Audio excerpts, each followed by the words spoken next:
Genèse chapitre 29. Jacob rencontre Rachel, la fille de Laban. Jacob reprend la route et il va vers l'est. Un jour, il aperçoit un puits dans la campagne. Il y a là 3 troupeaux de moutons et de chèvres qui se reposent près du puits. En effet, ils viennent boire à cet endroit. Une grande pierre ferme le trou du puits. Quand tous les troupeaux sont là, les bergers roulent la pierre du puits, ils donnent à boire aux bêtes. Puis ils replacent la pierre sur le puits. Jacob dit aux bergers, « Mes frères, d'où venez-vous » Ils répondent, « Nous venons de Haran. » Il leur demande, « Est-ce que vous connaissez Laban, le fils de Nahor ?» Ils répondent, « Oui, nous le connaissons. » Jacob leur dit, « Comment va-t-il » Ils répondent, « Il va bien. Voici sa fille Rachel qui arrive avec les moutons et les chèvres. » Jacob continue, « Nous sommes en plein jour. Ce n'est pas le moment de rassembler les troupeaux. Donnez à boire aux animaux et reconduisez-les au pâturage. » Les bergers répondent, « Nous ne pouvons pas le faire tout de suite. Il faut d'abord rassembler tous les troupeaux. Ensuite, nous roulons la pierre qui ferme le trou du puits et nous donnons à boire aux animaux. » Jacob parle encore avec eux quand Rachel arrive avec les troupeaux de son père. En effet, elle est bergère. Jacob voit sa cousine Rachel et le troupeau de son oncle Laban. Aussitôt, il s'approche du puits. Il roule la pierre qui le ferme et il donne à boire aux moutons de Laban. Jacob embrasse Rachel en pleurant. Il lui dit, « Je suis un parent de ton père, le fils de Rebecca. » Rachel court annoncer la nouvelle à son père. Quand Laban apprend que Jacob, le fils de sa sœur, est là, il court à sa rencontre. Il le serre contre lui, il l'embrasse et le conduit dans sa maison. Alors Jacob raconte à Laban tout ce qui lui est arrivé. Laban dit à Jacob, « C'est sûr, tu es de ma famille, tu es du même sang que moi. » Jacob passe un mois entier chez Laban. Le mariage de Jacob avec les filles de Laban. Un jour, Laban dit à Jacob, « Tu es mon parent, mais ce n'est pas une raison pour travailler gratuitement à mon service. Qu'est-ce que tu veux comme salaire ?» Laban a 2 filles. L'aînée s'appelle Léa, la plus jeune s'appelle Rachel. Léa a un regard sans expression, mais Rachel est belle à voir et elle est charmante. Jacob aime Rachel. Il dit, « Je travaillerai 7 ans à ton service pour me marier avec Rachel, ta plus jeune fille. » Laban répond, « Je préfère te la donner à toi que la donner à quelqu'un d'autre. Reste avec moi. » Jacob travaille 7 ans au service de Laban pour avoir Rachel. Mais ces années sont pour lui comme quelques jours, parce qu'il aime Rachel. Ensuite, Jacob dit à Laban, « Mon temps est fini. Donne-moi ma femme, je veux m'unir à elle. » Laban invite tous les gens de l'endroit et il fait un grand repas. Le soir, il prend sa fille Léa. Il la conduit à Jacob pour qu'il passe la nuit avec elle. Laban a donné sa servante Zilpa comme servante à sa fille. Le matin, Jacob s'aperçoit que c'est Léa. Il dit à Laban, « Qu'est-ce que tu as fait là? Est-ce que je n'ai pas travaillé à ton service pour avoir Rachel? Tu m'as trompé. Pourquoi donc? » Laban répond à Jacob, « Chez nous, on ne marie jamais la fille plus jeune avant l'aînée. Ce n'est pas la coutume. Finis la semaine de mariage avec l'aînée, ensuite nous te donnerons aussi la plus jeune. Mais tu devras travailler encore 7 ans à mon service. » Jacob est d'accord. Il finit la semaine de mariage avec Léa. Puis Laban lui donne sa fille Rachel pour femme. Il donne sa servante Bila comme servante à sa fille Rachel. Jacob s'unit aussi à Rachel et l'aime plus que Léa. Il travaille pour Laban encore 7 autres années. Les enfants de Jacob. Le Seigneur voit que Léa n'est pas aimée. Alors il lui donne des enfants. Mais Rachel, au contraire, ne peut pas en avoir. Léa devient enceinte. Elle met au monde un garçon. Elle lui donne le nom de Ruben. En effet, elle dit, « Le Seigneur a vu ma honte. Maintenant, mon mari va m'aimer. » Léa est de nouveau enceinte. Elle met au monde un autre garçon et dit, « Oui, le Seigneur a su que je n'étais pas aimée. Alors il me donne encore ce fils. » Elle lui donne le nom de Siméon. Léa est encore enceinte. Elle met au monde un 3e garçon et dit, « J'ai donné 3 fils à mon mari. Cette fois-ci, il va s'attacher à moi. » C'est pourquoi Jacob donne à ce fils le nom de Lévi. Léa devient de nouveau enceinte. Elle met au monde un garçon et dit, « Cette fois-ci, je vais chanter la louange du Seigneur. » C'est pourquoi elle donne à son fils le nom de Juda. Ensuite, elle cesse d'avoir des enfants. Genèse chapitre 30. Rachel voit qu'elle ne peut pas donner d'enfant à Jacob. Alors, elle devient jalouse de sa sœur. Elle dit à Jacob, « « Donne-moi des enfants, ou je meurs. » Jacob se met en colère contre elle et il dit « Est-ce que je suis à la place de Dieu, moi? C'est lui qui t'empêche d'en avoir. » Rachel répond « Prends ma servante Bila, unis-toi à elle pour qu'elle ait des enfants. Je les adopterai. Alors par elle, j'aurai des enfants, moi aussi. » Rachel donne sa servante pour femme à Jacob. Jacob s'unit à elle. Bila devient enceinte et elle donne un fils à Jacob. Rachel dit « Dieu m'a fait justice. Il m'a écouté et il m'a donné un fils, à moi aussi. » C'est pourquoi elle lui donne le nom de Dan. Bila, la servante de Rachel, devient de nouveau enceinte. Elle donne un deuxième fils à Jacob. Rachel dit « J'ai lutté durement contre ma sœur et j'ai gagné. » Elle donne à ce fils le nom de Nephtali. Léa voit qu'elle cesse d'avoir des enfants. Alors elle prend sa servante Zilpa et elle la donne pour femme à Jacob. Zilpa, la servante de Léa, donne un fils à Jacob. Léa dit « Quelle chance !» Et elle lui donne le nom de Gad. Zilpa, la servante de Léa, donne un deuxième fils à Jacob. Léa dit « Quel bonheur pour moi ! Maintenant les femmes peuvent dire que je suis heureuse. » Et elle donne à ce fils le nom d'Aser. Un jour, au moment de la récolte du blé, Ruben va au champ. Il trouve des pommes d'amour et les apporte à Léa, sa mère.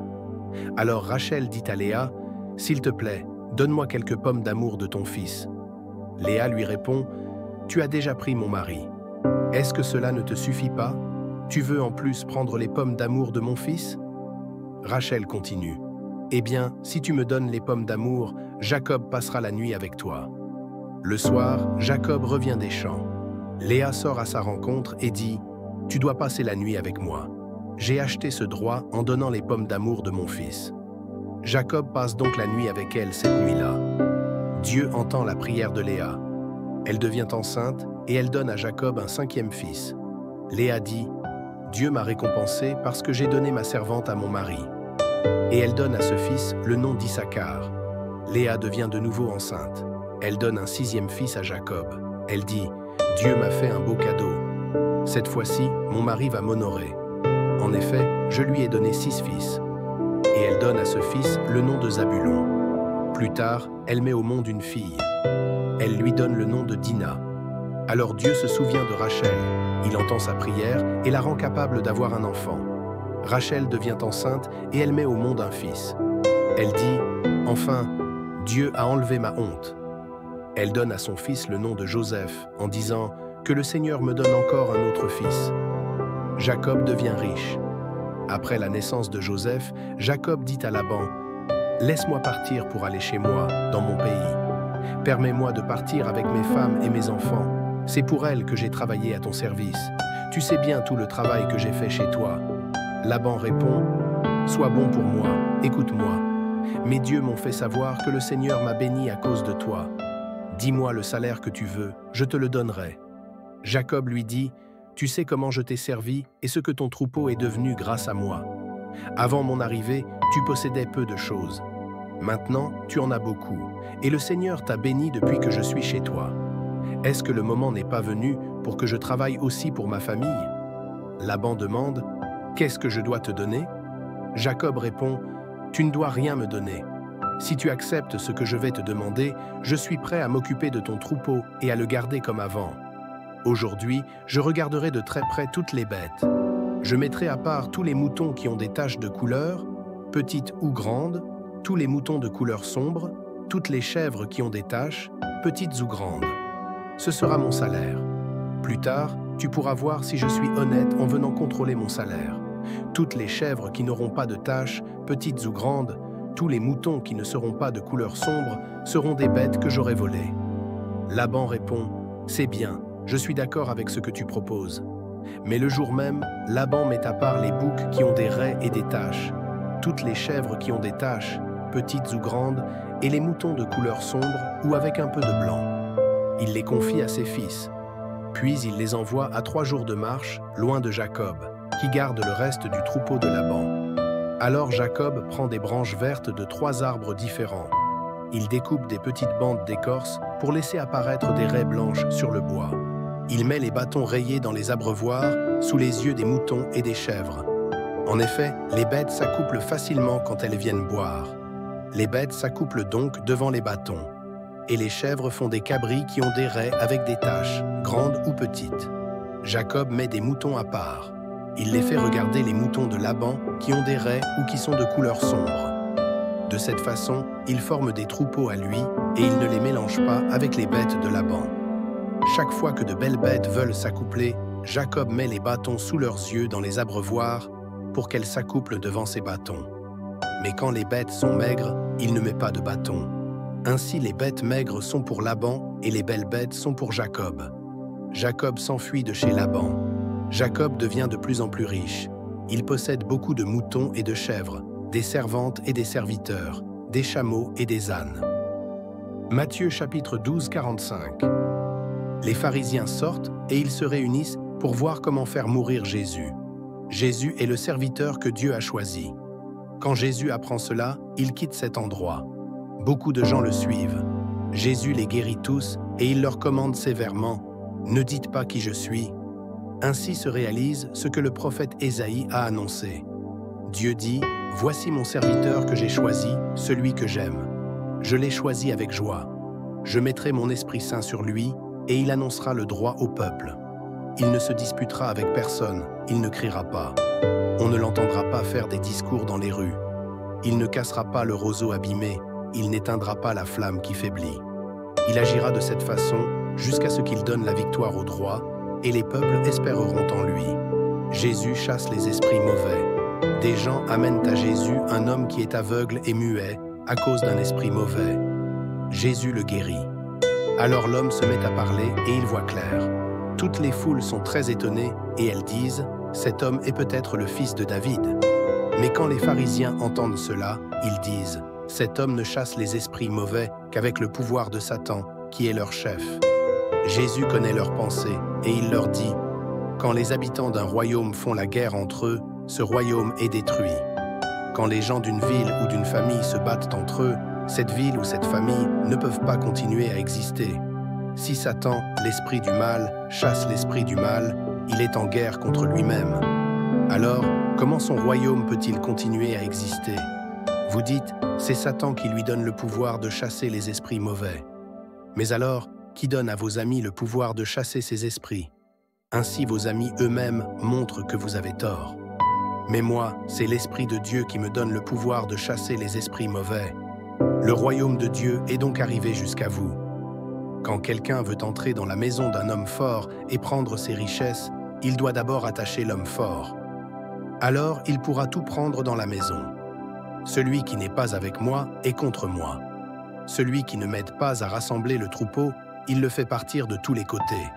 C'est pourquoi, je vous le dis, les gens recevront le pardon pour tous leurs péchés et pour toutes leurs insultes contre Dieu. Mais si quelqu'un insulte l'Esprit Saint, il ne recevra pas le pardon. Si quelqu'un parle contre le Fils de l'homme, il recevra le pardon. Mais s'il parle contre l'Esprit Saint, il ne recevra pas le pardon, ni dans cette vie, ni dans la vie qui va venir. L'arbre et ses fruits. Si un arbre est bon, ses fruits seront bons. Si un arbre est malade, ses fruits seront mauvais. En effet, on reconnaît un arbre à ses fruits. Espèce de vipère, vous êtes mauvais. Alors, comment est-ce que vous pouvez dire de bonnes choses? En effet, ce qui remplit le cœur de quelqu'un, voilà ce qui sort de sa bouche. La personne qui est bonne tire le bien de son cœur, qui est plein de bonnes choses. La personne qui est mauvaise tire le mal de son cœur, qui est plein de mauvaises choses. Oui, je vous le dis, le jour où Dieu jugera les gens, ils devront rendre compte de toutes les paroles inutiles qu'ils ont dites.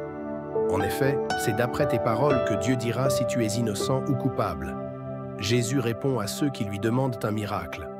Alors, quelques maîtres de la loi et quelques pharisiens disent à Jésus, « Maître, fais un miracle devant nous. » Jésus leur répond, « Les gens d'aujourd'hui sont mauvais et infidèles à Dieu. Ils demandent un miracle.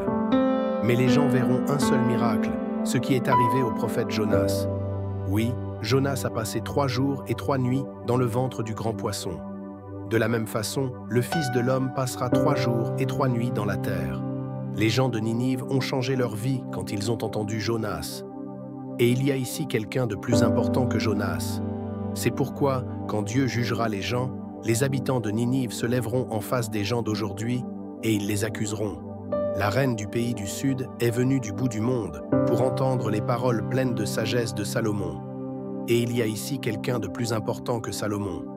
C'est pourquoi, quand Dieu jugera les gens, la reine du pays du Sud se lèvera en face des gens d'aujourd'hui, et elle les accusera le retour de l'esprit mauvais.